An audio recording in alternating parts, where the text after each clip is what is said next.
Sam Outlaw is our guest today, and you might remember him from the spring of 2017 when we were still recording the Podcast One studios on Maple Drive in Beverly Hills, and I was really enamored with Sam's first two records, Angelino and Tenderheart. This was one of my sweet spots.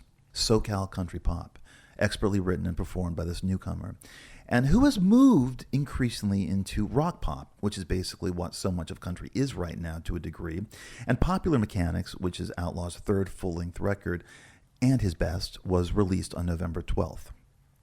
And I think it's a terrific record with 11 perfect songs on it. It's so melodic and hook-filled and listenable and emotional that it might be my favorite record that I've listened to since, I don't know, maybe Taylor Swift's Folklore, which I think is a compliment, though I don't know if Sam agrees. Outlaw is only 39.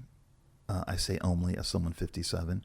And he was born in Aberdeen, South Dakota, but was mainly raised in San Diego, where he grew up in a conservative Christian home and was limited by his parents as to what kind of music he could listen to.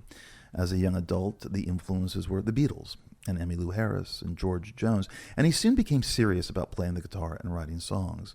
Sam had a successful advertising career in Los Angeles, but on his 30th birthday, he had a revelation and understood that it was a now or never moment, and he needed to follow his passion for music. All of this we talked about 4 years ago, just bringing you up to date. He released an EP and started performing at festivals.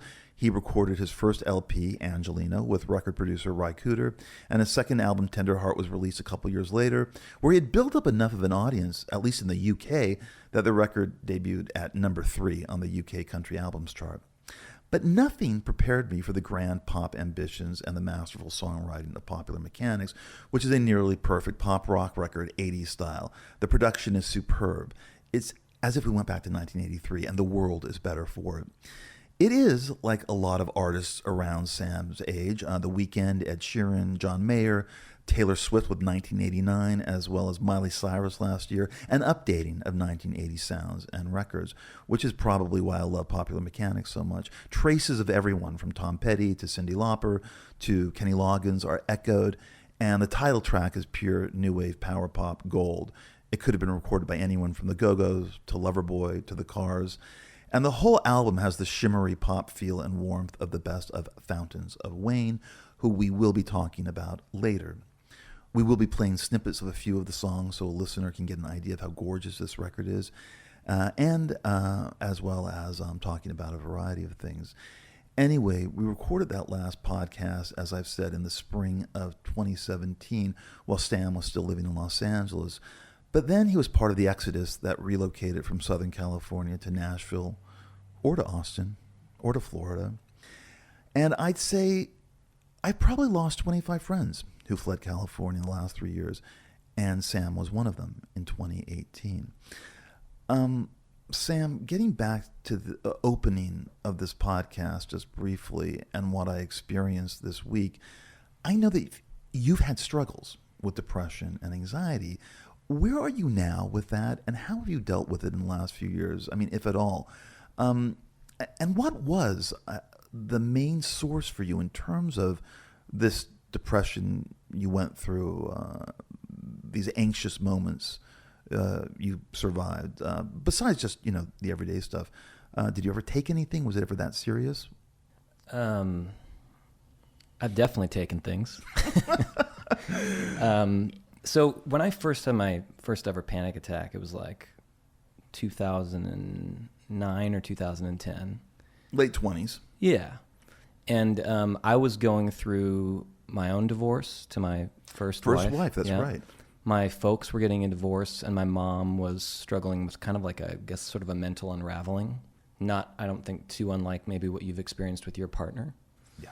And so now that you've been through that, I think you can understand how just incredibly heartbreaking that is. Horrible. To watch the person that you love maybe the most suffering so badly. I've never been through anything like that. Yeah. It's incredibly painful. Yeah, and to me, the problem, I think, is that once you've crossed that threshold where you don't even know what a panic attack is, like when I would hear friends talk about anxiety and depression before I had a panic attack, I kind of thought they were exaggerating. Right. There was this little bit of me that was like, come on, man, get over it. Or right. I didn't know what to think.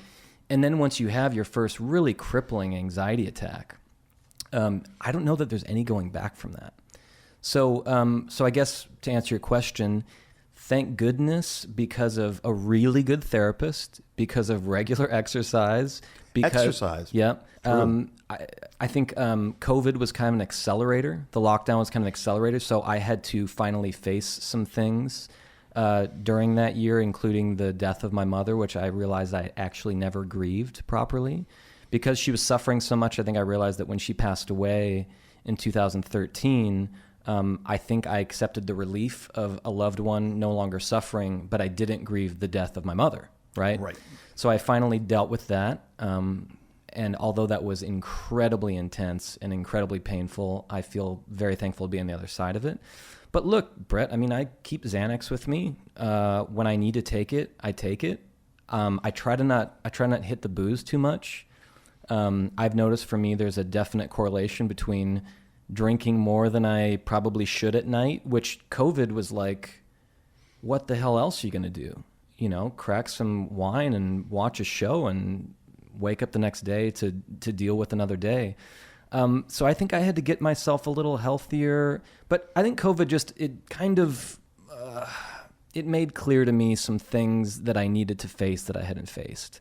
But yeah, man, I mean, I don't know that I so much deal with depression now, like chronic depression. And I haven't had a full blast, horrible panic attack in a while, but that's also because I just don't feel guilty now. If I'm really feeling funky and I need to take something, I take something. I also have a very loving, supportive wife. I've got 2 beautiful kids. I've got a home life that is a real life. And I don't think my wife would mind me saying, we both kind of saw each other through. I had, I think, 2 full breakdowns during the lockdown. Probably there were 2 instances spread out where I was really, really teetering. And I think she had at least 1. Fortunately, when I was going through my kind of issues, she was kind of healthy and there to help me through it. And when she was really struggling, I was there to kind of lift her up through that. But I'd say it's an everyday part of life. Like I said, once you cross that threshold, you know what a panic attack is and how terrifying it is. I don't know that you can really ever go back to those blissful days of thinking someone's just exaggerating. It's a loss of innocence. Yeah. It's really a loss of innocence. What were the causes of these breakdowns during the pandemic? I mean, how did it affect you personally and alter your life in specific ways, this lockdown? I know that the lockdown... I guess completely halted live music and decimated the industry. How long did you not play, and how did this affect you financially at all? I mean, I know you said that having a career in the music business is terrifying enough, and that the highs never hit as high as the lows. But what were the things, the burdens that were causing these meltdowns, or whatever you want to call them? I don't know exactly. Like if I was to pinpoint exact things, I don't really fucking know. I can tell you that I played a show. I played the Grand Ole Opry on like March 5th or 6th of 2020. And then 8 seconds later, so I played the Opry, and then we had a tornado rip through East Nashville. And I got booked for these like tornado relief shows, which got canceled because of lockdown. And then I didn't play in front of human beings again until August of 2021 at the Grand Ole Opry. So, that said, I also, starting in like 2018 when we moved to Nashville, I started at that point trying to sort of back out of this grind I'd gotten myself into, where the only way I could make money and provide for my family was to be touring. So I started kind of trying to create a new way forward for myself financially and emotionally and physically, where I didn't have to be on the road, 9 or 10 months out of the year, because I was tanking my marriage. I was not being a present father. I was basically being everything I didn't want to be. I mean, all the cliche, pathetic shit you hear musicians complain about. But yeah, I mean, touring really is that sort of traumatic and that much of a grind. So although COVID, creating this lockdown and decimating the industry is a real thing, I was weirdly already kind of planning for that in a way. No, I didn't know that I was planning for that, but I was already trying to get myself into a position where I didn't have to be on the road all the time. That said, I don't want to not be on the road ever. So when everything locked down and I couldn't go on, let's say even if I wanted to tour 3 or 4 or 5, 6 months out of the year, that wasn't an option. And even now going into a new record release, normally, you put out a record and you tour for at least 3 months straight, whereas I'm not going to even try to start touring until 2022. So I think that it was sadder watching other musicians in Nashville. Like, let's say you're a 25-year-old kid who moved to Nashville and you're a drummer, and you've been working your butt off playing the gigs on Lower Broadway and working your way up the Americana ladder or the country music ladder, and you've got a good, steady gig. And then the lockdown happens, and what the hell do? You go get a job at Home Depot? You go move in with your folks, or both? Yeah. They're already living with probably 4 or 5 roommates, right? Right. So in some ways, being a musician was almost a positive during the lockdown because the industry got decimated probably in the early 2000s when MP3s, kind of ruined everything. Or in other people's opinions, it didn't ruin everything. Right. But it was pretty sad watching that double hit of tornado and then lockdown. It was like Nashville was really taking it. I guess the other question is, why did you leave California? Mm-hmm. I mean, more specifically, Southern California. I mean, do you miss it? Do you have any regrets about leaving? I mean, what was your mood when you left LA, and what was in Tennessee for you? I knew you were going to ask me this, and I was like kind of debating on how honest I wanted to be, so I'm going to try to be as honest as possible. I left LA. The real reason I left LA is because on New Year's Day in 2018, my wife came downstairs and was like, I need to tell you something. And then she shows me the pregnancy test. We're pregnant with our second kid. And I was just like, fuck. Like, we're barely, it already feels like the kind of a daily nightmare trying to make enough to, rent a small 2-bedroom apartment in Glendale and take care of my wife and 1 kid. So when I found out we were having a second kid, I wish I could tell you it was like, oh, I wanted to go to Nashville and make it, or I wanted to, it really was just a financial decision.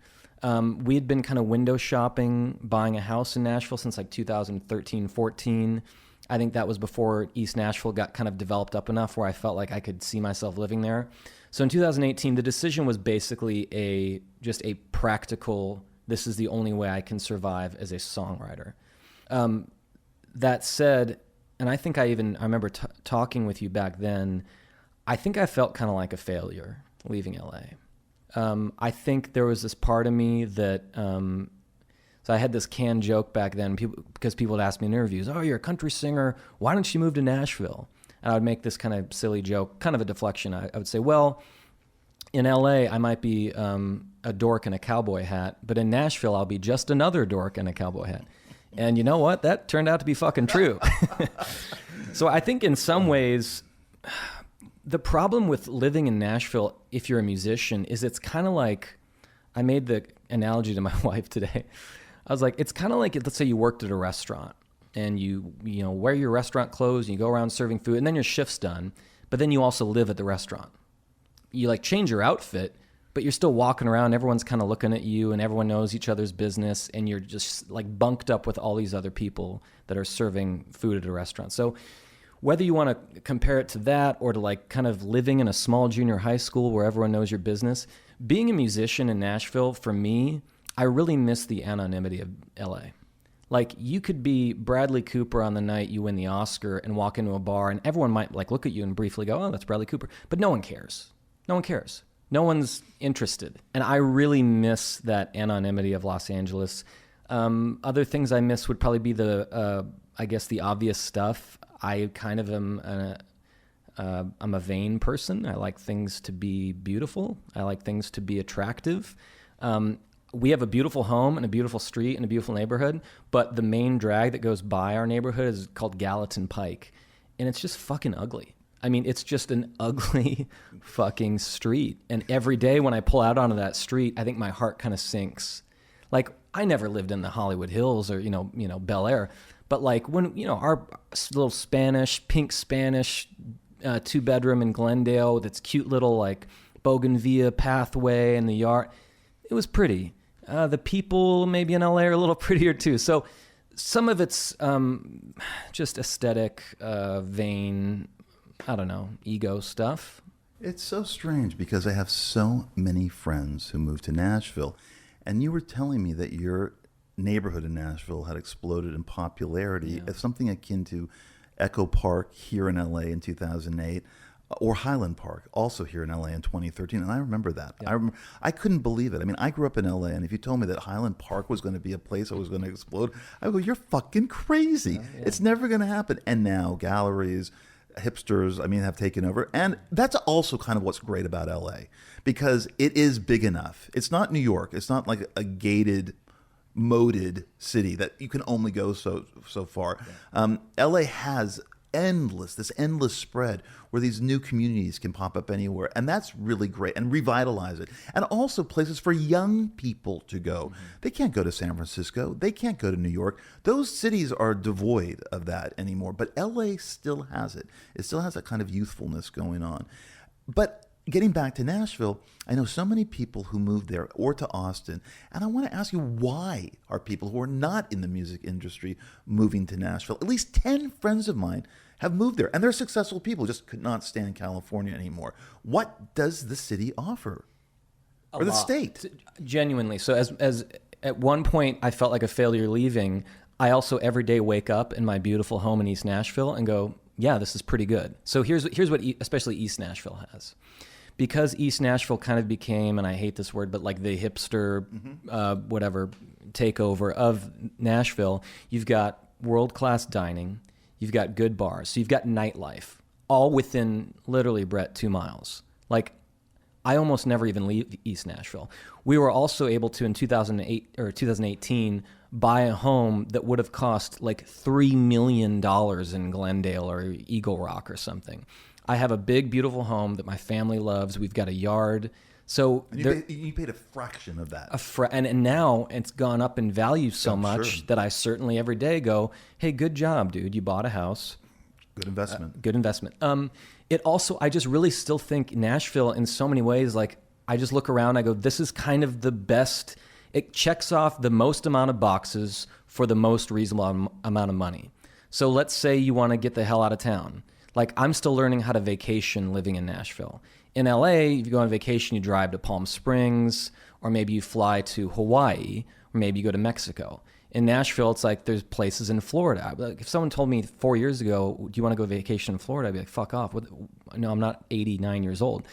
My wife and I go to like stay at like a hotel on 30A, which is like this strip of highway, and it's like an adult paradise. You can just like wake up, hit a mimosa, take a gummy, hit the hot tub, go to the hotel, have sex, start over, great restaurant, and you can just walk it. Everything's beautiful. So we are slowly learning what kind of the good life is living in the South, but it is also kind of like LA.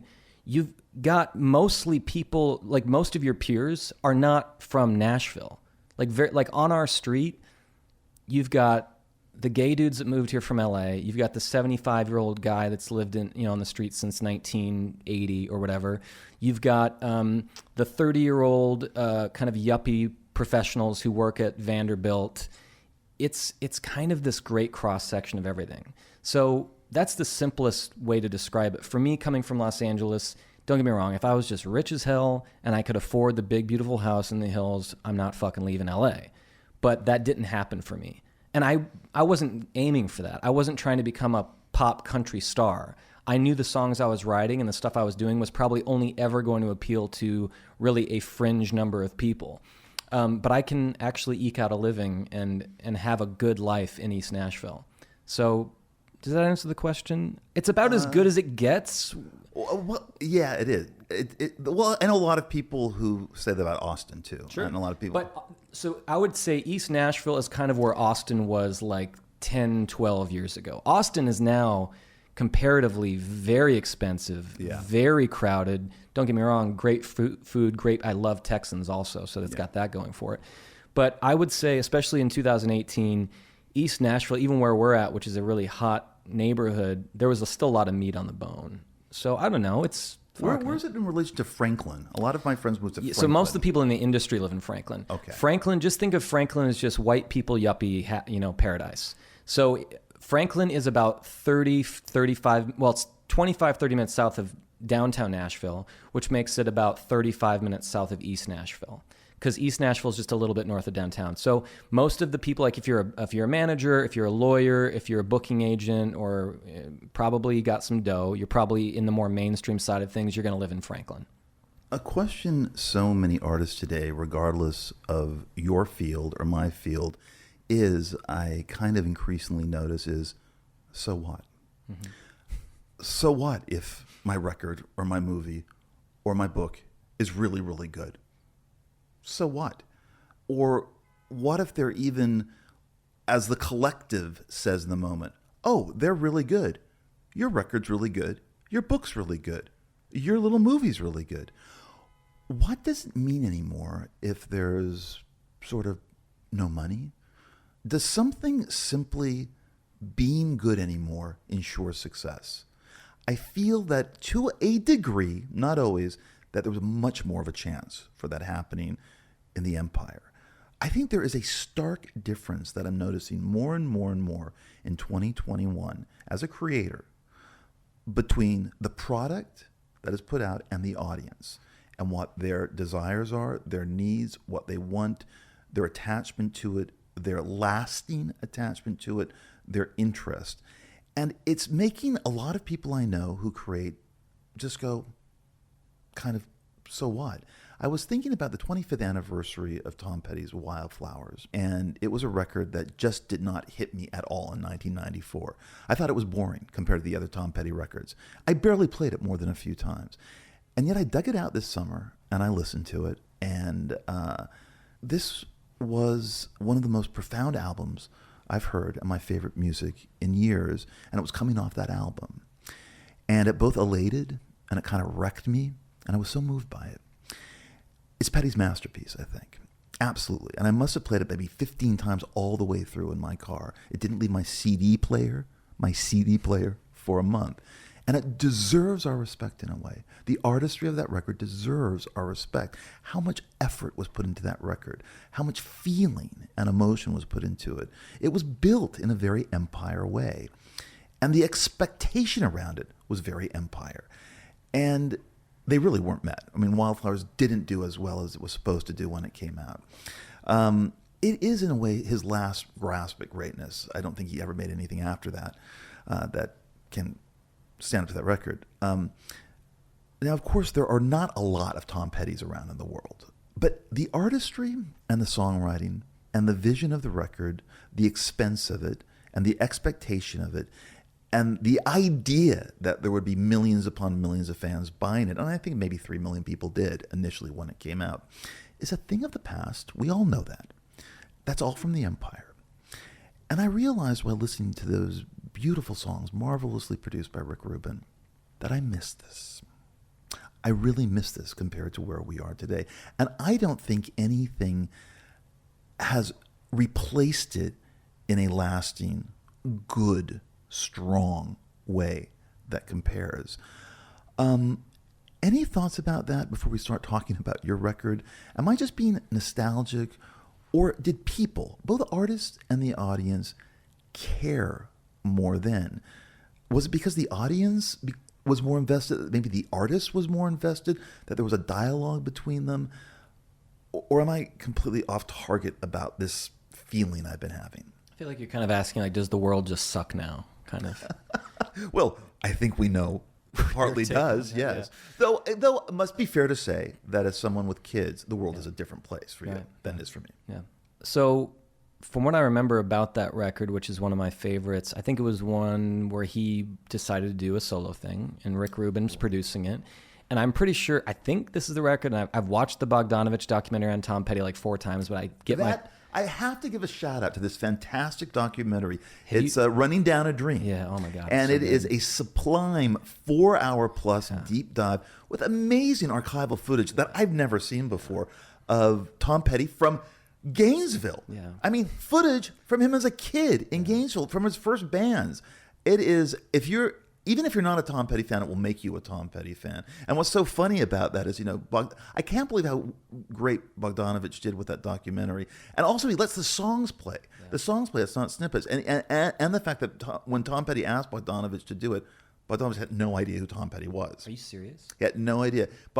Tom Petty had a meeting with Bogdanovich. Bogdanovich went in, had no idea who Tom Petty was. And Tom Petty said, we're looking for someone to make a documentary about my life and my work. I imagine it was the other way around. No. And so Bogdanovich said, well, he needed a job. And he said, oh, sure, I'll do it. And he went home. Bogdanovich went home and told his daughter, who was about 20, he said, have you ever heard of this guy, Tom Petty? He wants me to make a documentary about him. And he said, Dad, you've got to do this. But it wasn't Bogdanovich's music. He doesn't like anything like post 1955. Somehow he made a gloriously exciting. This is an aside, but check Running Down a Dream. Is that what it's called? Yeah, I think so. Also, I think it's on Netflix or something. There's a new documentary about wildflowers, by the way. I don't know if that's available yet. Is it? Okay, I don't know. On Apple. I haven't seen it yet. It's going to be on Apple. But also, yeah, Running Down a Dream I think is also available on Amazon. I know that for sure. I owned it on DVD. I think that's how I watched it. But I watched it like 5 times. And what's embarrassing is even after watching it, because it's been a minute, I still can't remember, but I think Wildflowers is the record where he was breaking away from doing just stuff with the Heartbreakers. He was going in with Rick Rubin to do a more kind of acoustic-y, Heartland solo project. And I think that's the one where like he would still call in members of the Heartbreakers to come in and play some stuff, like Mike Campbell. That's true. And some of them were kind of giving him grief, kind of saying like, man, you're making a shitty record without us. And he had to like, can you imagine having to fight back that kind of feedback from your own band? Like, it's hard enough as an artist going into a studio and being like, do I have it? Is this good enough? Am I good enough? But to have your own band saying, you're kind of making a shitty record, and him having to be like, no, I'm fucking not. I'm making a good record, and you're going to see when it's all over that it's good. So to go back to your question, look, maybe in some ways it's good. No one, like if I wouldn't have sent you my record and said, please listen, which I think I said, please listen. And if you wouldn't have already known me and said, all right, fuck, I'll listen, we probably wouldn't be having this conversation in which you're sitting here telling me I made a good record. I could have released this record out into the world. It could get on, let's say, the biggest Spotify playlists or whatever the case, but you would have never heard it. You would have no idea. So I think the question is the question behind your question is, what does it take now to make a record that does get noticed? What does it take now to make a record that somehow becomes this zeitgeisty thing? What does? Name a record. What does? Okay, for instance, I had never heard, sometimes I feel like people think I'm exaggerating this stuff to sound cool or something. I've never had listened through to a whole John Mayer record, fucking ever. I didn't have one thought about him either way. I would hear like my musicians in the van. One of them I feel like was a big John Mayer fan, and the other maybe wasn't. I'd hear him battle it out. So weirdly, a few months ago, I had like in 1 week, like 3 different people send me either like a YouTube video of John Mayer's new record or like a link to a Spotify. So finally I'm like, well, what the fuck is going on? Why is everyone sending me this new John Mayer record? So I took a listen and I was like, well, that song's really good. He's obviously doing an 80s thing and that's cool. And then I listened to some more. Bottom line is I listened to the record and it's one of my favorite records in years. And I'm not a quote unquote Mayer fan. I hadn't listened to his previous stuff. So I also know that apparently the record is not as successful maybe as his previous stuff. I had drinks with John Mayer 2 nights ago, and he kind of intimated that this had been maybe the record he was proudest of that just didn't do anything. So I feel... And that's what prompted this question. But what you just said is probably exactly how I'm going to feel when I put this record out and no one gives a fuck. I don't know how to be something I'm not. I don't have like a real bitey press narrative. I didn't just go through, I'm not sober. I don't have an addiction story. I don't have, and again, not to put down victim narratives, but I don't have a real kind of flavorful, spicy abuse story. I'm just a guy writing songs at home and then recording them. Now, I think that back in 1994, back then, there was such a big industry, Brett. Like the music industry just was so big and you can make so much money that I do think that if you made a record that just really was amazing, I would say that you had a sporting chance of it getting onto like a worldwide theater, of getting on radio, and of you. I mean, look at the music that was on the radio in the 90s. Sometimes I just laugh thinking about how in the 90s, you had like the Cranberries on the same station as like Sugar Ray or whatever. But the music there was so much variety, and it was fucking good. Like it was really, really good. And I think so maybe back then it felt like more of a meritocracy. Maybe now it feels like it's not so much a meritocracy. And that's really frustrating for people trying to make good music. There won't be another Nirvana. There won't be another Thriller. No. Yes, and I'm not joking about. I did have a dessert and coffee with John Mayer. He was at another table. We joined his table with him and his girlfriend. He has a girlfriend? Yeah. Wow. Is that a joke? No, I would imagine he would keep himself unattached. But okay. I think he was dating Larry David's daughter before, and now it's someone else. And after I got home, I kind of looked up who was John Mayer dating, and I thought, you're just being ridiculous. Why do you even care? But this is what I think what John Mayer and I were kind of circling in our conversation was maybe because of all of this, we are at a very pure place for the artist. Yes, that's a very pure place. Yep. And also easy for him to get to that conclusion when he's already fucking very successful and rich and tours huge and does whatever he wants. And again, don't get me wrong, very happy for him and very jealous. But yeah, it's easy once you fucking made it during Empire to be like, well, maybe we're living in a more pure, everyone has to do it for the love of the music now. Young writers say that about me. Yeah. Because I can say this too, and yet I've had the success and made the money that you could make in publishing that simply seems somewhat impossible. But Bret, what's today. funny is that, again, so I put out my debut record in 2015. That was only 6 years ago. And I have people in the industry now saying on a regular basis stuff to me like, well, Sam, your expectations are way off, man. I mean, you put out your first record in 2015, buddy. It's a different world now. 2015 was a different world. True, it was. Okay. But you're still good looking. You still That's have that, another reason Sam. I should have to go fuck myself, right? I don't know that... You made it out, you know? You made it out with something. But this idea that because of everything that's going on right now, and maybe the fact that you find out that what a publisher now estimates the amount of books you'll sell is nowhere near what it once was. Yeah. A lot less. Even if they're going to really promote the hell out of it and you're going to get the big summer slot, it is down. And I think John Mayer was talking about this. His album's called Sob Songs. Rock. Sob Songs. Oh, it's called Sob Rock. As in, it's a play on soft rock. Soft rock, right. Yeah. That maybe the artist goes back to that pure place because of this and just creates art because he wants to create art. He is an island now in a way, and he is alone, and he is creating just for the sake of creating. And that might be a kind of beautiful thing. I mean, unless you've got to provide for your family. No, that's true. You know, it's all American Beauty until you're faced with a fucking, mortgage. And well, that's absolutely true. We both agreed it's more difficult to make money in our respective fields than it ever was. I mean, that leads to another question. How does a musician make money in 2021? Parents, and they fucking eat humble pie day in and day out and hope for a break. And then once they get that break, they hope for another one. And so I joke with my family. I was like, trying to make a living as a musician is like working really, really hard at something, and then at the end of the day, still just trying to win the lottery, and then win it again the next month, and then win it again the next month, and then win it again the next month. So I think, like the movie industry, certainly like the literary world, all of this is it is sort of a purification, but I don't know that through the purification that the cream is rising to the top. I think maybe that's the difference.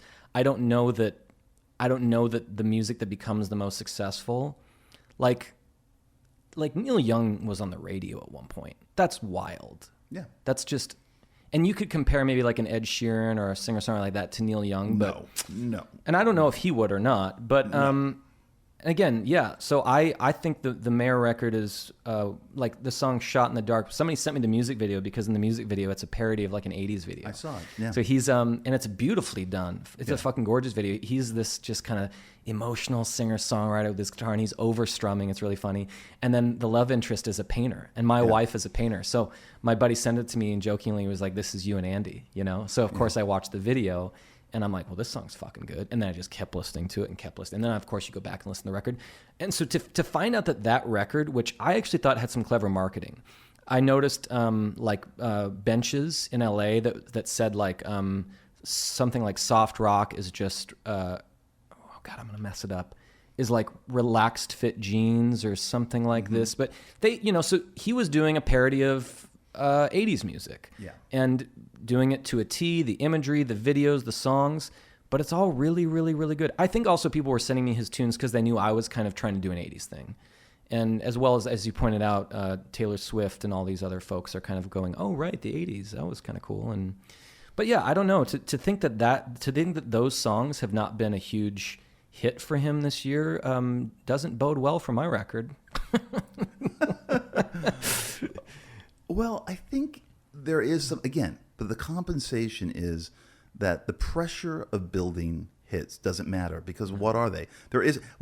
What's selling out? Does anybody remember what selling out was for a band? Give me the option to do it. It doesn't exist anymore. Yeah. Are there even major label talent scouts taking people out to expensive steak dinners and strip clubs hoping to sign them? I don't think so. I mean, I don't know. I remember when people said, fans of Jimmy Eat World said that they had sold out because they signed to a major record. Oh, I love Jimmy Eat World. Don't get me started on Jimmy Eat I don't know. I mean, it's just sort of like if 2015 is history, then 1994 is ancient. I mean, look, first of all, that's a typical thing of when you're a fan of a band that you feel like you're in this special little club, and now all of a sudden you're not in the special little club because more people know how great the band is. That's just a typical fan reaction of people feeling like they're not special anymore. Well, I think that's kind of over to a degree, because I think it is now, as John said, all about your process and the truth of your vision, your connection and desire and love for the thing you're doing now truly outweighs anything else, because far fewer people care than they once did.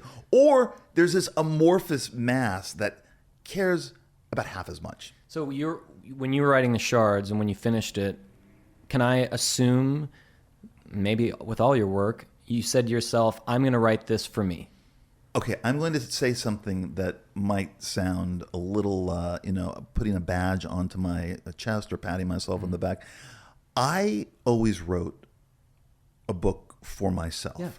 I didn't know how to do it any other way. My publishing house asked me after Less Than Zero was a hit, well, we want the book by end of 86 now, their second book, because we want to do hardcover, paperback, and that's really how we make a lot of money. Mm-hmm. And I couldn't do it. I didn't know how to do that. And certainly no one really wanted what I did with American Psycho, and I kind of knew that midway through the book, and I just wrote it for myself. Yeah. And that's how I've always done it. I've never been able to. I've never even had the urge to write something that wasn't a reflection of me. And so The Shards was just something that I've been thinking about for a long time and just kind of poured out during the pandemic. So that is the opposite of the major label, radio-driven pop world of Music City. And it's the opposite of the top 10 bestseller list on the New York Times, Correct. Where the writers are. Yeah, so it's just and even writers like John Grisham say now that they sell half as many books as they did in the 90s. So like, I want to write a catchy hook because I can't fucking imagine writing a song without a hook. Like, what's the point, kind of, right? But I don't write a song with a catchy hook in hopes of selling a lot of it. Like I remember when the producer and I were working on one of the tunes, and he just looked at me. He's like, "Man, this is a good hook. This is a fucking hit." He didn't mean this is gonna be a hit. He doesn't mean like because we wrote a catchy song now we're gonna be off to the races, because that's just not the world we're living in anymore. And I do wonder if maybe back in the 80s and 90s and before and maybe a little bit after, there was this notion of if you had a fucking really great song, somebody with power was going to elevate that song to a place where it would get heard by millions of people, and then millions of people would all agree, yes, we all have consensus. This is a great song. Correct. So that's just not where we're at. So I would agree with, I guess, your new friend John Mayer, that if you're not doing it for yourself, and probably always doing it for yourself, like what, I don't know what the fuck, like I said, I never thought I was going to really make money in music. I just never did. I had money before. I had great money. When I was in advertising, I didn't want for anything. I drove a fancy car and I had a nice apartment and I paid for everyone's dinner, and I was the popular, I wasn't rich, but I was doing okay. And I've never been back to that, and probably never will be. Were you rich enough to do coke? I've had cocaine since then. I didn't try coke till I was 30. It was right before my first son was born. And I don't need to go into the whole story, but bottom line is I've never had to, have I ever paid for it? No. I've had it since, and yeah, it's fun. So you had recorded some of the tracks for what was going to be your third LP in 2018, and then you shelved the material because you thought it sounded too safe. And I want to know what you mean by that. And did any of those tracks end up on Popular Mechanics? So what I mean by that is, especially in a genre that's even tangential to country, which we now call Americana, it used to be called alt country, you have a feeling that some of your followers and fans like you because you are making songs that sound like country or sound like Americana. There's this sort of obsession with, they use this word authentic. There's a sort of obsession with authenticity. So to back up for a second, I kind of fell in love with classic country in like 2003, 2004. I started writing my own songs that I really at the end of the day feel like just sounded like the Eagles in like 2006, 7, 8. I started playing out as Sam Outlaw with a country band in LA. Well, really in Long Beach. I lived in Long Beach in 2009. My first show was in 2009. I was playing my own originals. I was covering like Graham Parsons. I was covering George Jones and Merle Haggard. So I was head over heels in love with country music in 2009. And I was, at that point at least, I'm not saying I am responsible for country music becoming popular in LA again, but at that point there were not other bands in LA that had like a pedal steel player and an upright bass player and a female harmony singer. So I was doing kind of my own thing. I had kind of my own little space carved out. So again, try to imagine that was 2009. By the time in 2015, when I put out my first full-length record, just to be super honest, Bret, I was kind of already tired of country music. I mean, I've been ODing on the shit for like several years. Then by the time I put out my second full-length record, Tender Heart, in 2017, which still to me it's basically half a soft rock record and then half like B-sides from my first record, so still country. I was already mostly just fully diving into 80s pop and 90s rock. So then in 2018, I started recording in Southern California, and I didn't have a lot of time to write new songs. So I think this happens to a lot of musicians. You know, you probably heard this expression, like a musician has their whole life to write their debut album, and then they have like 1 week to write their second record. They say the same thing about writers. Books, yeah.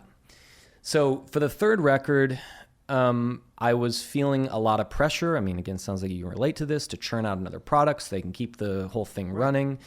And I was sending songs to my then manager, and the songs that, so the two songs that really truly started in 2018 that made it onto the record, one is called Polyamorous and one is called Stay the Night. Those were the two songs I was most excited about, and those were the two songs she was the least excited about. Then when I would send her like a Jackson Browne sounding alt country kind of song, she'd be like, "This is great, this is you, this is it." And I was like, fuck. And I realized I was basically like reconsidering the songs that did sound, the ones that I was most excited about. I was almost reconsidering, are these not good because she's not giving me this exciting feedback about it? And I think to some extent, I'm not saying that she was disingenuous about liking the songs she liked, but I think she was kind of thinking, these are the songs that Sam's fans will like because it sounds like his first record and it sounds like his second record. And it just kind of made me mad. It's not to say that I don't love the Eagles and love Jackson Browne and love that music, but like anybody, I mean, don't you get fucking bored of doing the same thing? I know I do. So we made good recordings. They're good songs. But yeah, ultimately, I felt I could sense myself playing it safe because I was letting that fear creep into my heart. Well, I better make a record that sounds like the stuff people are already used to, because God forbid I lose any fans in this quest to become, I don't know what, fucking basically still just poor at playing music. So I kind of looked at myself and I was like, fuck it. Like if you're Alan Jackson in 1992 and you have the hit Chattahoochee, you're an art, first of all, that's Empire. So you're making skrillions of dollars, and like how many people's lives are dependent on you making hits? Dozens? Maybe 100 people, like your crew, your label, the people who work for the label. So you've got this whole army of people that are looking at you like, hey, Alan, hope you make another Chattahoochee. So what do? You go make another fucking Chattahoochee.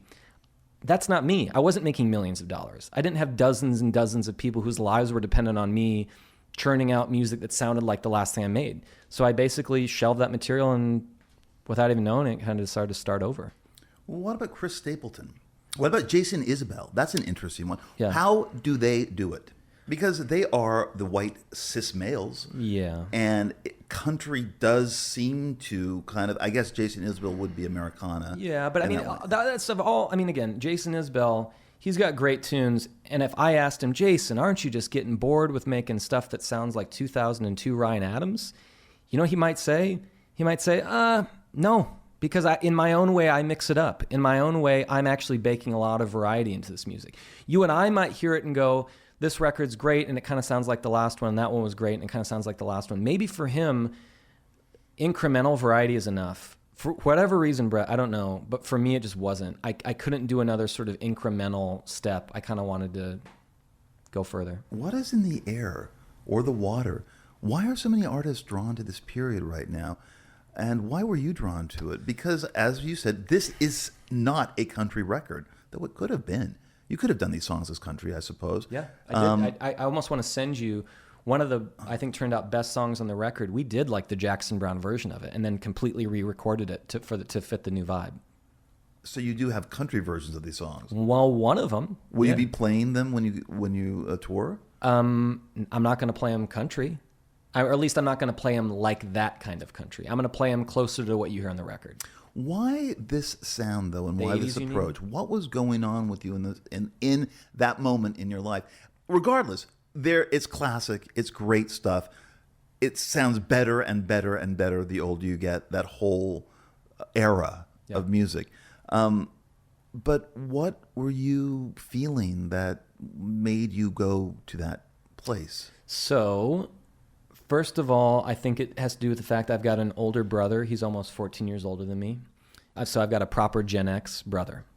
And that seeped a lot. So even though I was born in 82, and so like let's take a movie like Top Gun, I probably didn't see Top Gun when I was 4. I probably saw it when I was like 8, like on VHS or something. And so I'm hearing Kenny Loggins and I'm hearing Berlin, or take a movie like Back to the Future. I didn't see it when it came out in theaters. So basically, I think a lot of 80s music seeped into my life thanks to my older brother. He still to this day is fucking obsessed with 80s music. It's all he basically listens to. It's a lot of so whenever I was with him, that's what we listened to. And also, again, like we didn't have a lot of dough when I was a kid, so we wouldn't go to like Blockbuster to rent movies.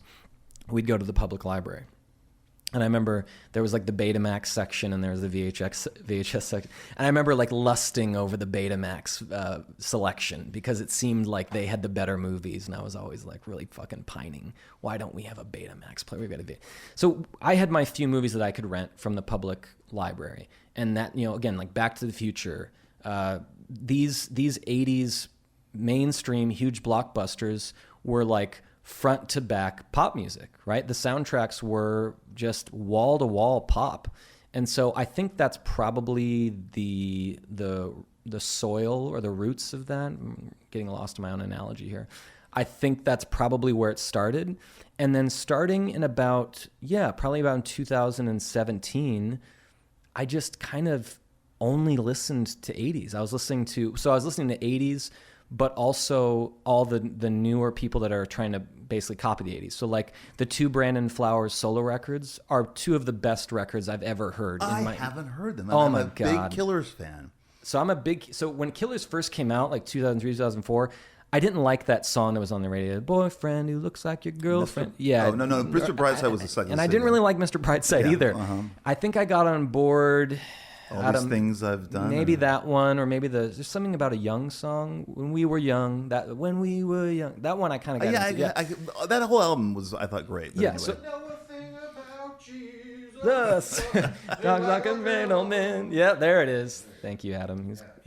He was like, just perform the song, dummy. Just sing it. It was percolating. Yeah. So I just started listening to Hornsby a lot. I let myself just fully fall in love with 80s music. And I listened to it non-fucking stop. So I think the soil was kind of there because of my childhood and having an older brother who's basically, 14 years older, that's almost a whole generation older, right? Yes. So I think in some ways, maybe the music I made, my first couple records was like music to soothe a boomer. And now it's almost like music that is somehow soothing to a more Generation X mindset. Also, I'm what's now called, have you heard this term, a geriatric millennial? Yes, I I have. yeah. So, which I think is hilarious because millennial was supposed to originally mean people who come of age during the millennium. I graduated high school in fucking year 2000. If there's anything more millennial than that, I don't know what is. But now I'm on the old side. So also my friend has this term. I don't think she came up with this herself. Must be someone else because it sounds too perfect. But instead of being called Generation X, geriatric millennials are sometimes referred to as Generation Flex, because we were right at the precipice of like so many transitional moments. Like my childhood started no internet and ended internet. Right. And that's like, if there is a fucking paradigm shift to live through, it's from no internet to internet. Okay. So I also just think I grew up never really leaning too far into one genre. Like I would listen to 60s Britpop, I would listen to 70s Western swing, and I would listen to 80s pop music, all growing up. I mean, literally from the time I was little, it was never like, I only like this music or I only like this music. So I've always been obsessed with the variety of music. Also coming of age in the 90s, talk about variety. I mean, like you could probably, if you heard a song from the 80s, I'll bet you that people in like 30 years, if you play them a song from 1985, they'll be like, that's an 80s song. Of course. But if you play them a song from 95, again, someone in 30 years, they might be like, is that 80s or 90s or is it 2000s? It'll be harder to pinpoint. Yeah. So I also just think the music of the 90s that was on the radio, it's a little harder. It wasn't quite so kind of buttoned up into a single pinpoint moment. 80s music kind of is like, and which is also nice because I made this joke on Twitter recently. I think it was when I was making the record, and it was taking a while to make these songs. And I made the joke, wow, it takes a lot longer to produce songs ripping off the early 80s than it does to produce songs we were ripping off the early 70s. Right. Because there's a fucking lot going on, man. You got an arpeggiator going, you got a drum machine or 3 drum machines, you got your Juno synth, you've got keys over that, then you've got overdub drums, you got 17 Stratocasters. So what was the question again? why 80s, I guess, or like why? Guess so. And why? Yeah. So like you mentioned, it sounds like there's a lot of artists that are kind of hearkening back to this thing. Whether it's John Mayer with Sob Rock, I haven't heard the Taylor Swift stuff. I heard my first Taylor Swift song the other day on the radio. You're missing out. I know, She's man. fantastic. I've never, and that's another one where people are like, come on, you've heard Taylor Swift. I'm like, look, I swear to God. And if I heard her on the radio, I may not have known it was her, but I'd never heard Taylor Swift, as far as I know, that I registered and went, oh, this is Taylor Swift. And I heard a song, it was okay. I don't know that but another one that I think does it is Haim, that band Haim.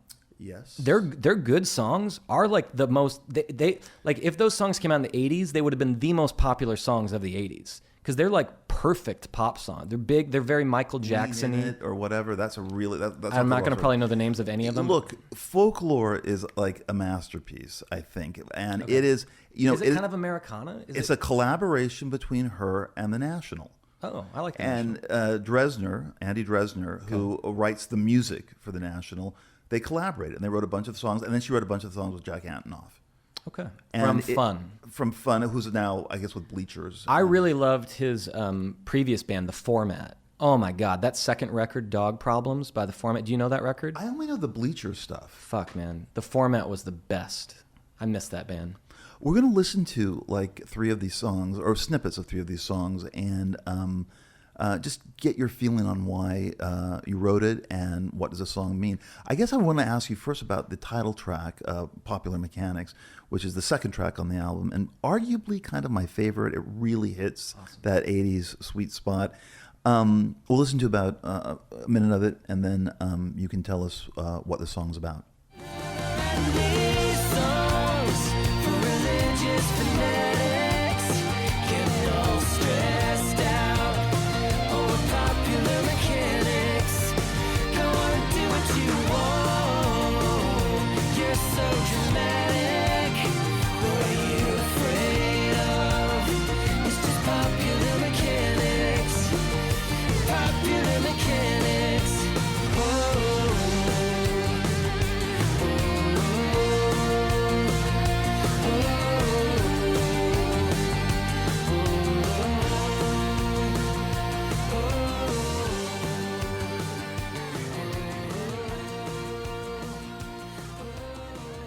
So Popular Mechanics is, as you mentioned, I think the title track of the album.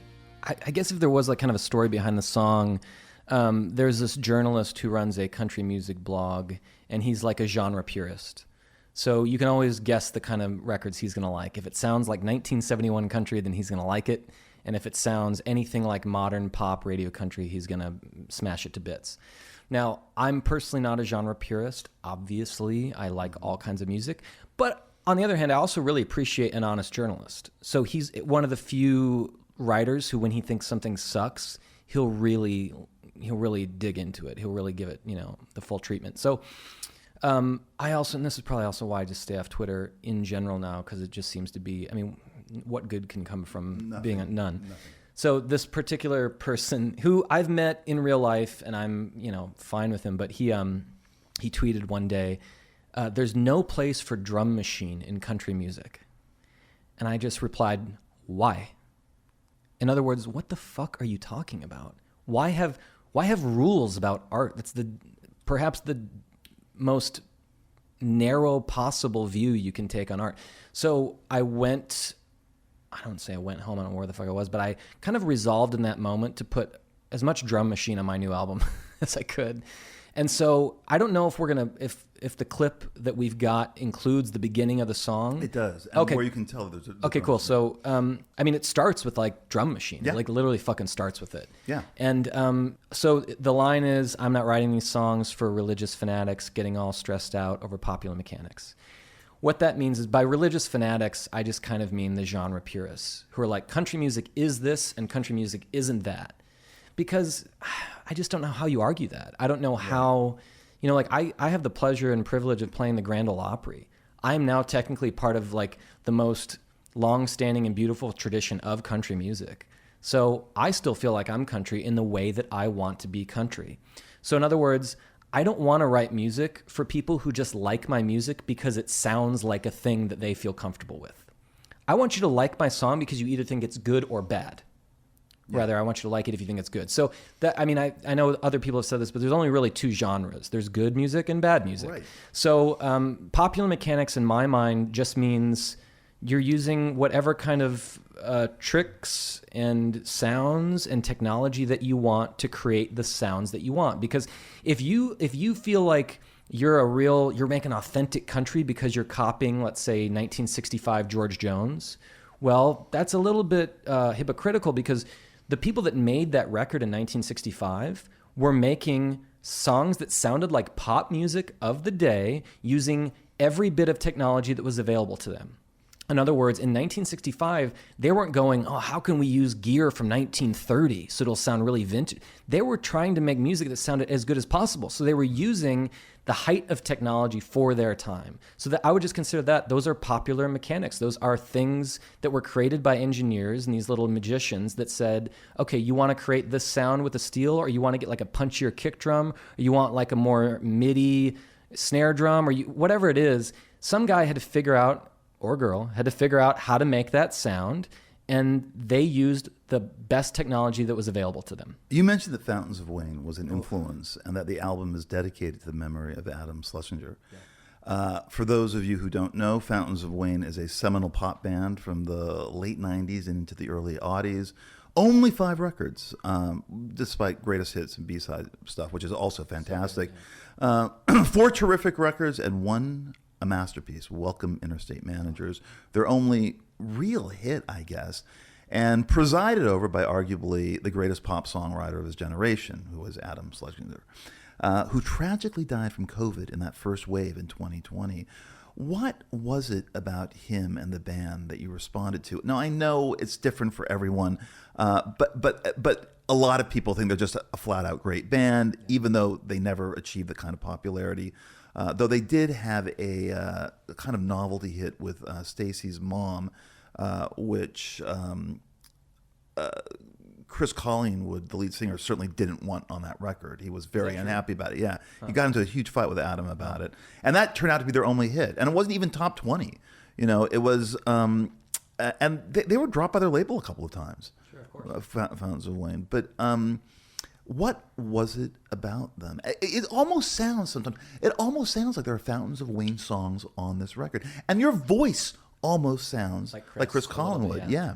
That's because I'm trying to sound like. I mean, whether I know it or not. So when I was in high school, Brett, and I first learned how to play chords and had like a high school band, one of the songs we would cover, I feel like we were like mostly an Oasis cover band. We would cover a song from Fountains of Wayne's debut album, a song called Sink to the Bottom, where they were kind of still doing like a grunge thing. Yeah. Now, I don't know if that song was just like a regional minor hit on San Diego radio, but it was. It was played a lot on like 91X and Yeah. like the rock radio in San Diego. So I must have heard it that way. We would cover it. I was a fan from day one. And I mean, where to even begin? They're just a fucking, like you said, they're a fucking great band. Like that, the album that has Stacy's Mom, it's almost, probably it was, and maybe in some ways potentially hurt them. No, I don't know. Who knows? That Stacy's Mom was on that record because that whole fucking record is just great. Every All song. kinds of time. A Winter Valley song. So It's a concept Okay, album. so I loved Stacy's Mom when it came out because without even knowing it, I didn't know what power pop was. I liked catchy, great songs. So that song was on the radio. I thought it was the best song I ever heard. That was also, it was 2003. I remember I was like a junior in college. I convinced my dad to buy me an iMac because Apple had just released a software program called GarageBand, where a novice, normal idiot could record music at home. I never tried to mess with a 4-track. I never really got into the analog thing. It seemed like too much work. So the 2003, two things happened. Fountains of Wayne put out Welcome Interstate Managers, and the whole record blew my fucking mind. The song, I think you said all kinds of times, that song to now, if I listen to it right now, just talking about it right now, I'm getting goosebumps. I'd probably cry if I listened to it right now. And so, and I don't know if we're going to play it or not, but there's a song called For the Rest of Our Lives on my record where I tried to just rip off basically some of the guitar tones from Stacy's Mom. Also, the opening track of the record is called Here on a Mission. And I really just tried to rip off the sounds that he made on that record. So Fountains of Wayne was an early influence. That's probably why my voice kind of sounds like Chris. And probably why, look, I'm just impressed by a band that can chug it out in the industry, right? They kind of had, that first song, Sink to the Bottom, must have been kind of a hit, right? If I knew about it, because I wasn't cool in 1996. Right. So if I even heard it, it must have somehow gotten enough success that some dork in Poway, California is listening to it and covering it in his band. Then they have, what is it, Utopia Parkway, doesn't do anything. No, nothing. And some great songs on that record. Dropped. Okay. Yeah. So I think I respect the fact that the band never gave up. They kept making great songs. They got better and better and better. And Welcome Interstate Managers is like, it's basically my musical taste all on one record. Yeah. You've got everything from power pop. I mean, there's a full-blown country song on that record. The Ever since she hung up on me, I'm hung up on her. Ever since you hung up on me, I'm hung up on you. So he did basically like a George Jones country song on that record with pedal steel and everything. Again, all on the same record that has Stacy's Mom. So I know we could go on forever about Fountains of Wayne, but when I found out that Adam passed away, man, that was... like I think I actually cried. Like I cried too. I never cry when celebrities die, but I wept the night that I found out that Adam Schlesinger died. Also, do we know at this point what else maybe was going on there? Because he was so young. Hypertension. Okay. Severe hypertension. Is that a blood issue? There were other factors going on Right. that made COVID much worse, which is what happens. I had the privilege of opening some shows for John Prine, and I'm a massive John Prine fan. And God bless him, the man was quite old. Oh, so late 80s. So when he passed away the same year, it was very painful. But perhaps because of his age and because of just the span of his career, maybe in some ways it wasn't as shocking. But when I heard that Adam Schlesinger died, I was like, "What the fuck?" Shocking. He's like, so he's my brother's age. So. Yeah, but I think that moment also got me thinking more about my love of Fountains of Wayne, and I'm sure it found its way into the production of the record. And their last record was a while back, Sky Full of Holes, and it just really didn't do anything. Yeah. Hate to See You Like This, A Dip in the Ocean, great. Well, how do you sell a songs. band full of just white dudes making rock music, Brett? Do you have? I mean, what today is going to get a band like that on NPR? Well, there aren't really bands like that, I guess. No. But were you ever into Tinted Windows, Adam's side project with James? I've heard of it. If you tell me to listen to it, I will. Back With You, Dead Serious, among his greatest songs are on that Tinted Windows. They only did one record. It's with a Hanson guy. Hanson. No way. Yeah, Hanson, him, James Aha from Smashing Pumpkins. I had friends that... But Adam wrote most of the songs. Yeah.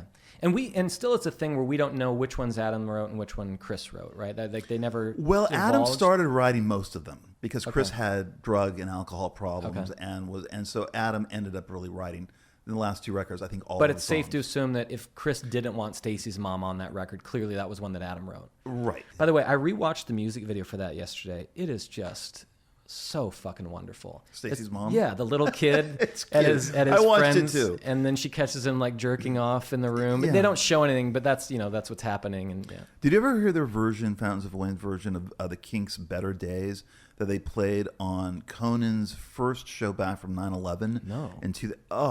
They went on Conan and did a cover? It's on YouTube, yeah. They did the Kinks' Better Days, which is a Wow. great song, and it's just heartbreaking. Heartbreaking, and I don't know. So here's a snippet from For the Rest of Our Lives.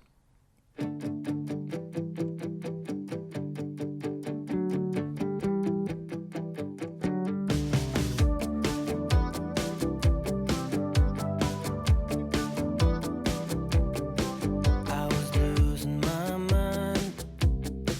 I was letting the light escape me. I was wasting your time. I was taking more than you gave me. Will you go? Will you stay? Now you know. Either way, for the rest of our lives, we don't have to think twice, baby. For the rest of our lives, we can drive each other crazy. You did all that you could, finding truth in misinformation. You were saying that I'm good, in and out of the conversation. Will you go? Will you stay? So that was a song called For the Rest of Our Lives. My friends that have heard it kind of tell me it just sounds like a Tom Petty ripoff, which it clearly fucking is. Kind of the going daily rule in the studio with my producer Cheyenne Metters, who, by the way, I have to take a minute to talk about this guy. I met him backstage at the Grand Ole Opry because he worked with a singer-songwriter named Sarah Darling that I had recorded a duet with. And I heard someone in the dressing room talking about Enya. And I'm like the biggest Enya fan, so I fucking swivel around, like my nose is up, like who else is talking about Enya? Because I don't get to connect with a lot of guys about Enya. That's not, that doesn't happen too often. Sure, if I want to talk to somebody about Radiohead, I can, throw a rock and hit a Radiohead fan, but not a lot of guys are, going to cop to being Enya fans. So I met Cheyenne, long story short, not only is he the producer on the record, but he's playing like 95% of the instruments on the record, especially this song For the Rest of Our Lives. Okay. So the way this one worked is so we meet at the Opry, we kind of hit it off. I have him over to the house. I play him some songs on my acoustic guitar, and that was the one especially. So this song, he said, I think I've got a feeling on how to do this. I sent him a whole bunch of acoustic demos. Don't hear from him, thinking he's forgot about me. He thinks my songs suck. Whatever. Just another person who thinks I suck. And then some weeks later, I get an email from him, and he's basically built this kind of like MIDI version of the song at home without telling me, without asking me.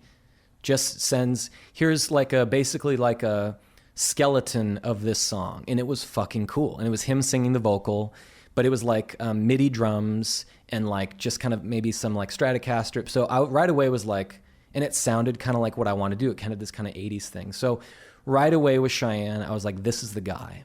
Not only because he can play everything, but also he had to somehow make a record where the songwriter's giving you, well, I want it to sound like Hornsby.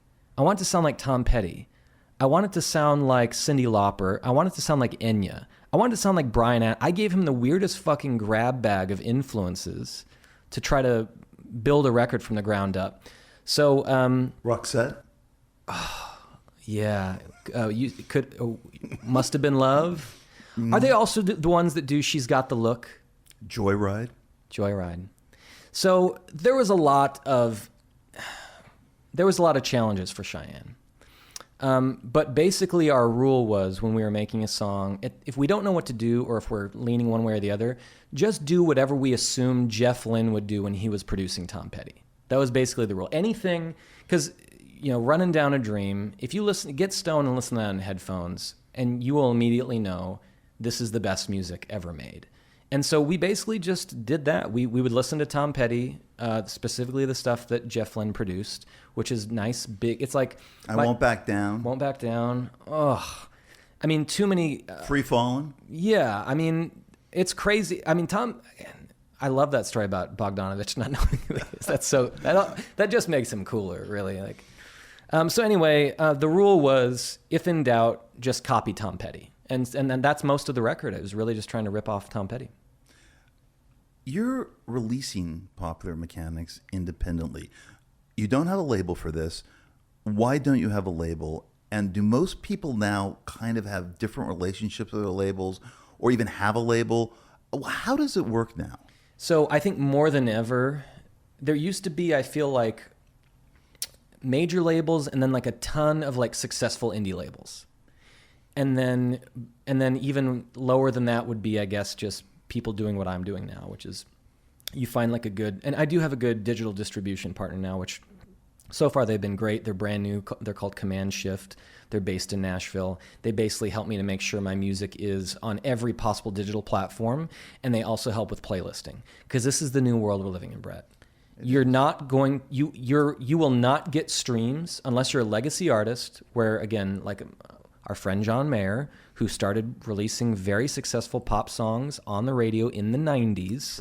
Because I get, like, you telling me that John Mayer thinks his new record is comparatively a flop. I'll bet you if I went on Spotify right now, whatever songs he's released from his new album all have millions and millions and millions of streams already. It's a guarantee. The videos have about 4 to 5 million hits. Yeah. So, Whoa, what a flop. Yeah, what a bummer. Some people think so. No, again, I get it. Yeah. For artists like that, I'm sure that comparatively to the label, maybe it does seem, not as... Anyway, so to answer your question, I think the divide between mainstream, radio-driven pop music, whatever fucking genre it is, whether it's pop country or pop or pop rock or whatever else there is, the divide between the major labels who are going to back something with a lot of money and an independent release, there's almost no middle ground anymore.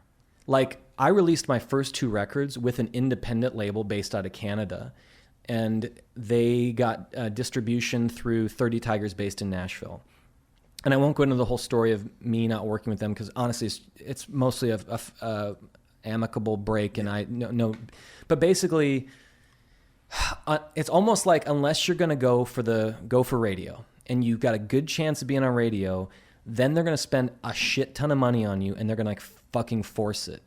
Less than that, why do it? So you're basically left to just distribute it yourself, spend your own dough, and kind of cross your fingers and hope that podcast hosts like your music. So that's how it gets heard then. That's the hopes of how it gets heard. Okay, so let me give you an example. I've got friends who have singer-songwriter friends who record beautiful music, who aren't on major labels, but they've got these kind of partners who can help them get on playlists, like soft acoustic chill, where it's got like 30 million followers on Spotify. So, and I'm not going to name any names, and I'm not saying this is even necessarily a bad thing. Right. But take one of these artists. If you went to their Spotify, you would see that this person has like 400,000 monthly listeners on Spotify. But no one knows who that person is, because they're just listening to playlists. They're in their car or they're at home. Kind of like at home now, I listen to I'll be like, Alexa, play chill electronic music when I'm at home trying to read or whatever. So the point is, these people have, let's say, maybe even 1 million monthly listeners, but if they tried to play a gig in their hometown, they couldn't get 30 people to come to the show, because no one knows who the fuck they are, because people aren't listening to artists and knowing who the artist is anymore. They're just listening to a playlist, and every once in a while their brain, I guess, goes, oh, that's pleasant sounding. What is your favorite song of Popular Mechanics that we're going to play next? Oh, well, I don't know if this is necessarily my favorite. I don't know. I'm glad that you said you like all 11 of them because I like do. them too. Yeah. I think the song that we're going to play is called Polyamorous. It's definitely one of my favorites, and it's one of the holdovers from 2018.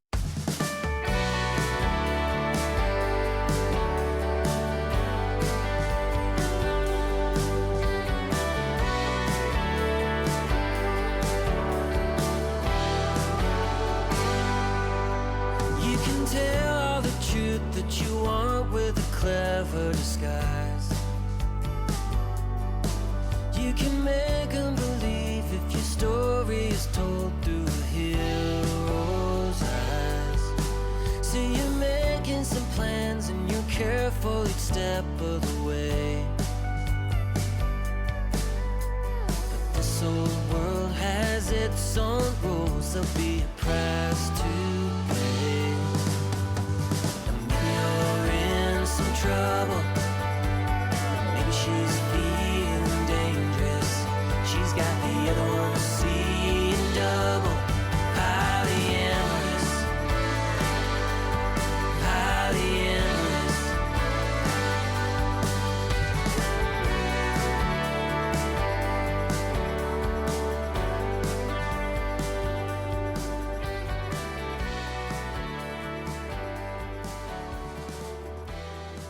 So Polyamorous is I wasn't trying to write a song with a provocative title.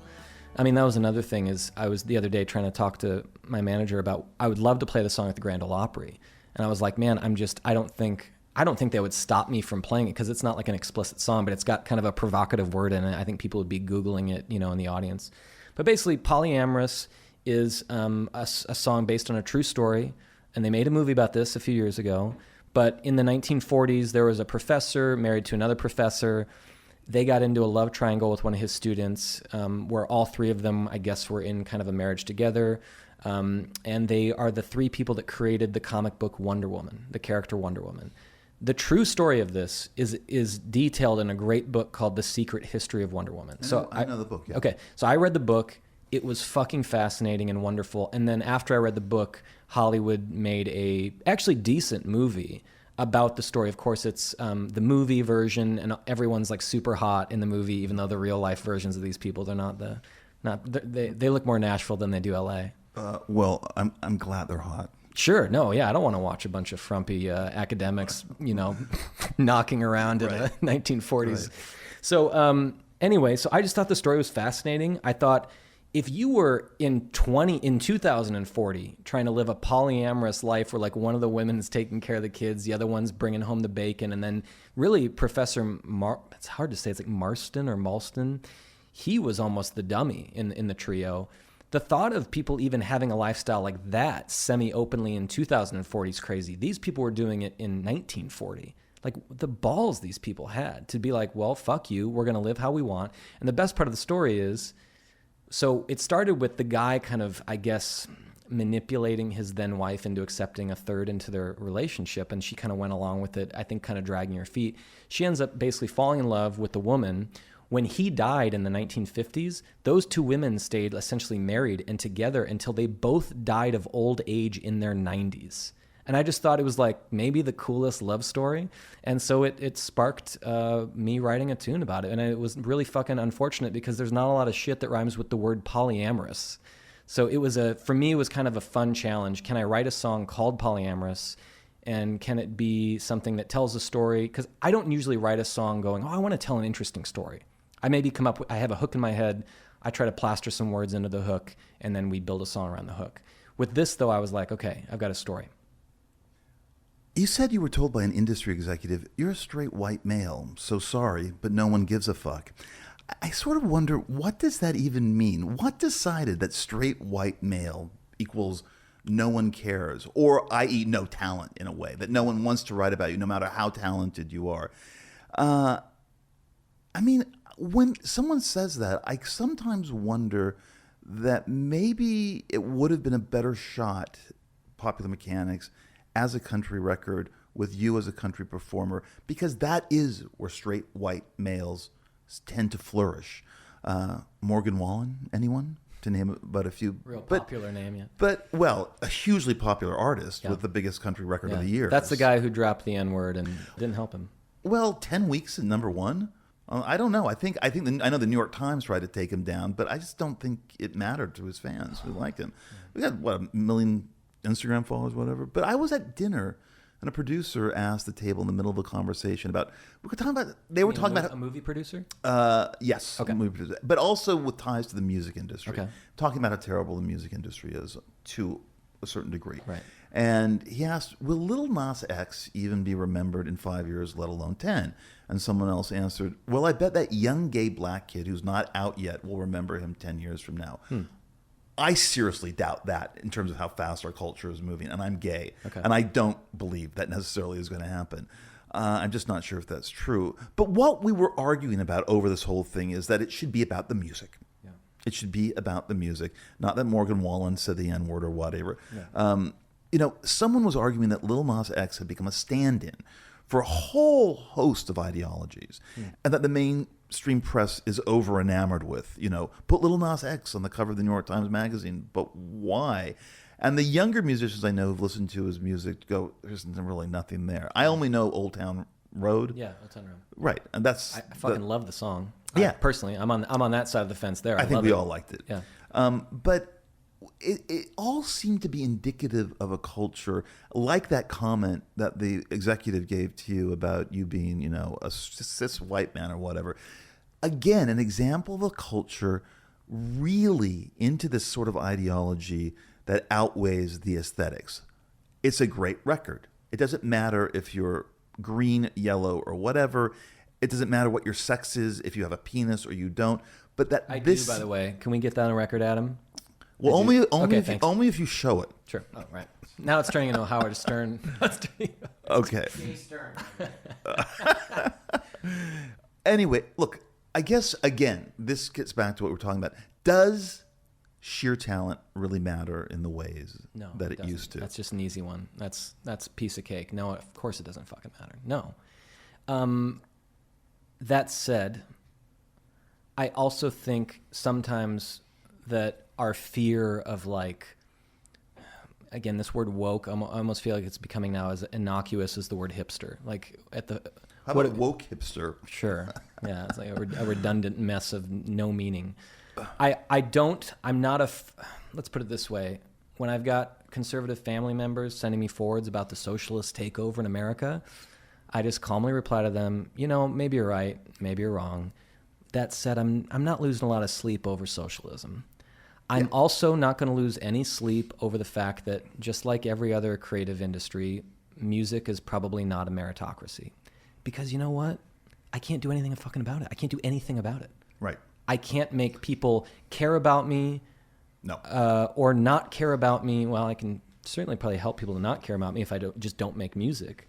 But I can't do anything about it, Brett. So whether like that, I mean, you're quoting someone in the industry who is kind of commenting on how it is seemingly difficult for a guy with some traction in his career, with some accomplishments, I'm not without press. I've got great reviews. I play the Grand Ole Opry, blah, blah, blah. You could give my list of accomplishments. Why isn't this guy getting a better look for his new album? Why aren't more people kind of wanting to talk about this? And at the end of the day, if the reason is because I'm a straight white guy, no one gives a fuck, then fine. I can't do anything about it. Absolutely and I just don't worry. Because that's true. Because if I can't make a living at this, then I have to go get a job at Home Depot or whatever the fuck. And that's just life.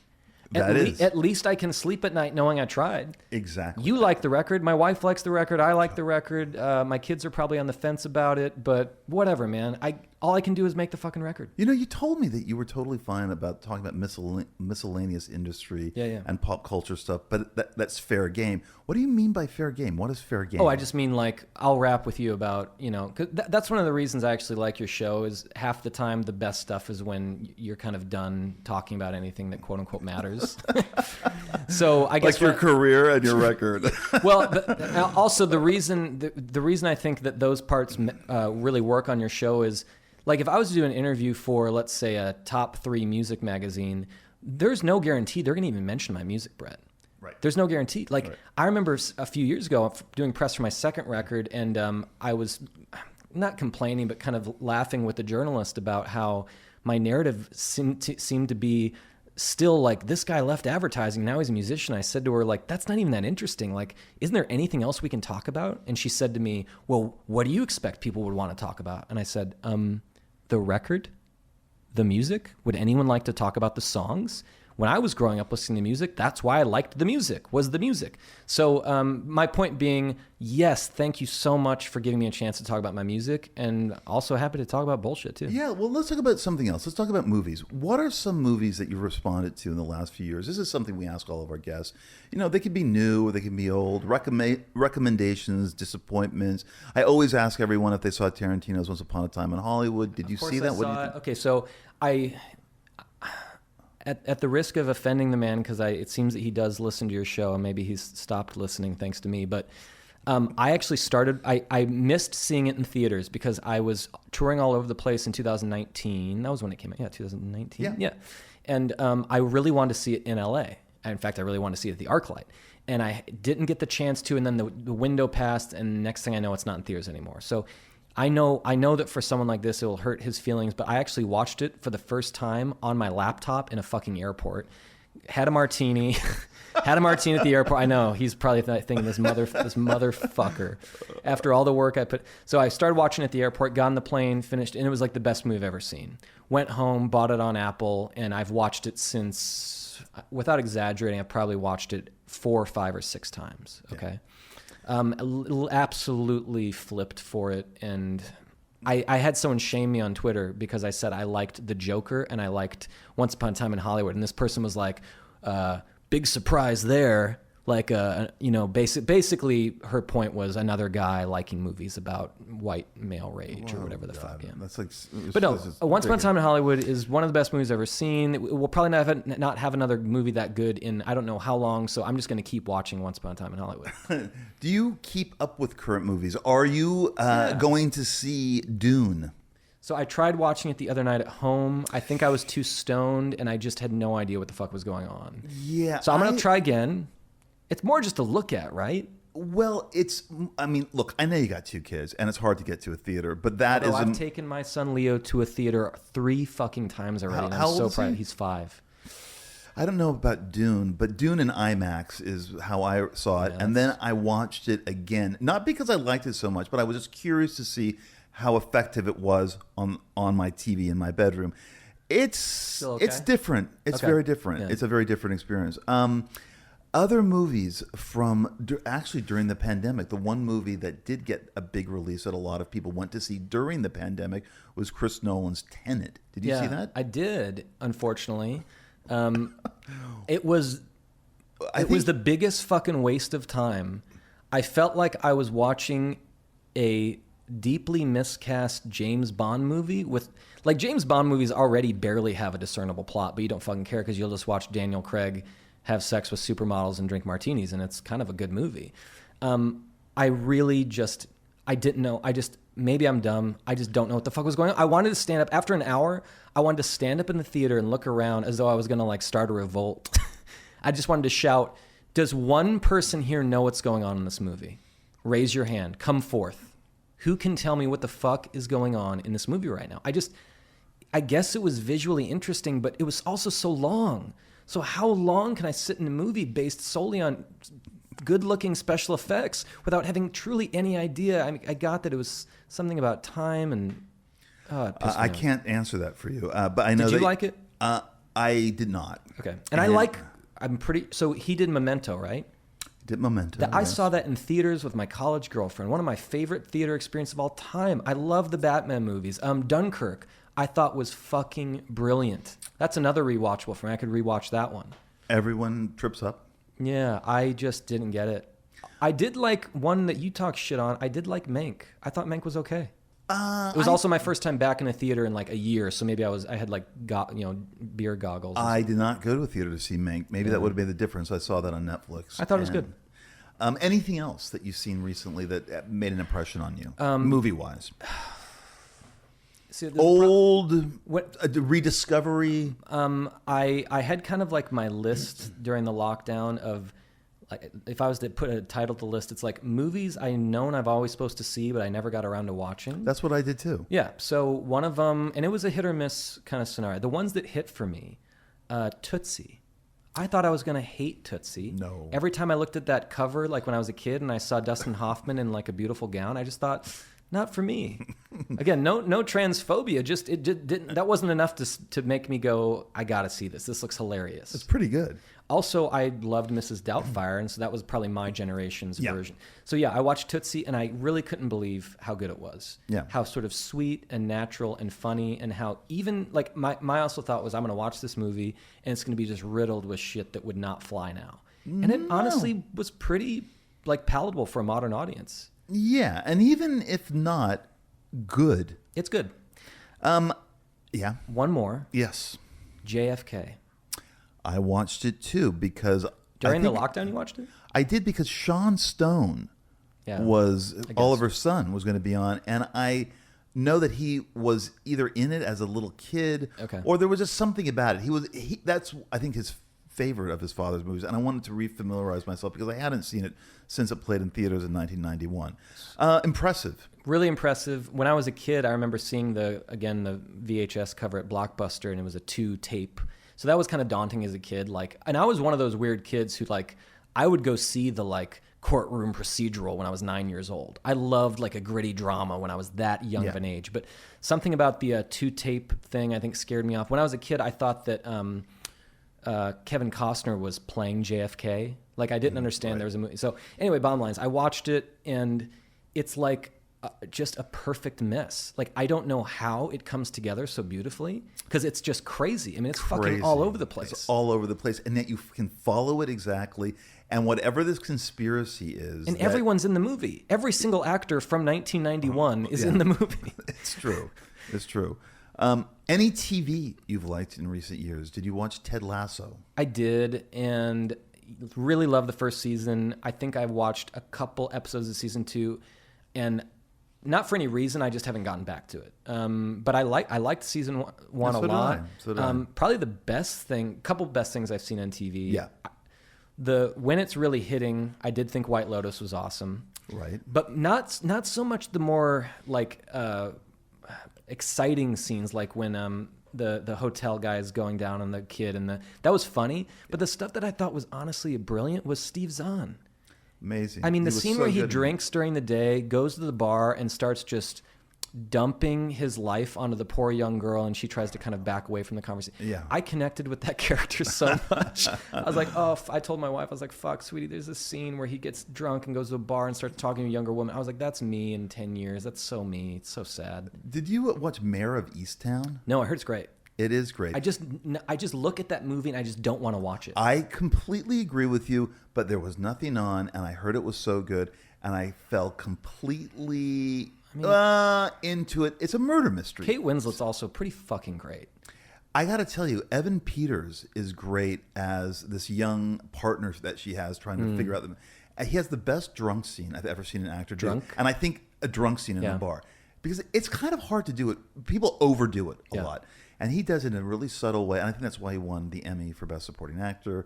Anyway, really good. Heavy and full of a shocker of an ending. You think you know who did it, and then it's like, what the hell? You're saying you literally didn't see the ending coming. I saw it coming finally. I saw it coming about 10 minutes before it actualized itself. Okay. But that moment when I realized, it was like I said in my room out loud, this is how late it is. I said, oh my God, it's that person. No. And I couldn't believe it. Like a little kid watching a magician. And I was or just something, completely so. Are you watching the new season of Succession? Yeah, and what do you think of Succession anyway? best Before the show, third best season? show on TV. I agree. I thought season 1 was really, really good, and I thought season 2 was was so good, fantastic. that when I realized I was going to have to wait, God knows how fucking A year. long it was painful. I think that's amazing. Another one that I just didn't want to watch and that ended up being great was not Talented. God, I always get Marvelous Mrs. Maisel. They made it look like Mad Men for girls, and I was like, oh, this is going to be watered down and lame. So funny, so entertaining, so beautiful. They spent a lot of money. It Oh, looks it's great. so fucking good. I can't wait for that to come back. A month. Oh, really? I think it's December. Unless there was some problem with COVID shooting, though I don't think so. Okay. Best thing I've seen on TV, though, truthfully, was probably the Dave Chappelle special. Did The you Closer. watch it? Yeah. I did. I watched it once by myself, watched it again with my wife, not knowing if she was going to be a little thrown off by some of the stuff. And we both were, I don't want to speak for her, but I'm pretty sure we both thought it was brilliant. And then the little controversy around it, I think, is the little, makes it a little more exciting for people because, if you really want to sell some books, get it banned, right? So That's what I did. Yeah. You've asked me if I had ever heard of something called ethical porn, and I hadn't. And I'm really into porn, and I know a lot about porn, both gay and straight. But what is ethical porn, and who makes it, and why did you ask me about it? When my wife told me about it, my first thought was, Brett's going to love this. Knowing you were probably going to make fun of it, kind of like. But basically, I'd been razzing my wife about this notion. So there's a company called, I think it's called X Confessions, and they make adult movies under this banner that they are ethical. Which, of course, for me, kind of makes it sound like what you're saying is that all other porn is not ethical somehow, which I think is probably not true, right? So basically, their thing is it's ethical, which means equal pleasure. Which, how the fuck do you monitor that? How do you? I'm gonna forget. I have the points saved somewhere on my phone, but basically, it's something that I was razzing Andy about this for it's basically, Brett. I was like, this is just a way of manipulating women into paying for a porn subscription. I gave her a lot of shit about it. And I kind of would make the joke, look, at the end of the day, I want my porn to be as unethical as possible. I want this shit to be at least. Also because I'm like, these are actors. These are people, like, I don't think these scenarios are real. They're fucking acting. Like, so if a woman's like in this, big budget porn movie looks scared, I'm like, she's not scared. Or whatever the scenario is that's getting someone off. So I was razzing her for a while. And then, now I will end it with this. I finally decided to watch some of the videos myself. They're actually pretty fucking beautiful. Now, for me, I'm probably not going to pay literal money to kind of, I guess, feel good about the porn that I'm watching. Someone could change my mind on that in the future if they want to. But I will say once I actually watched it, the videos are really nice, and I kind of get it. Can you I think that we've moved into a different world for porn than the 70s sleazy kind of that, certain guys controlled the entire industry. Women didn't have any say. Though, if you really do a deep dive into 70s and early 80s porn, there were women directors. Yeah, of course there were. There were women directors. And probably producers and, right? And of course, everyone forgets that women were the queens of porn. I mean, they were the queens. No one really went to see guys in porn. Right. And I don't even think that really happened until James Dean. I don't even know if it began, whatever. I mean, or I guess John Holmes. So bottom line is, unfortunately, whereas when she explained to me what ethical porn is, and I just kind of laughed, and I was like, this is just people manipulating women into feeling better about the porn they're watching.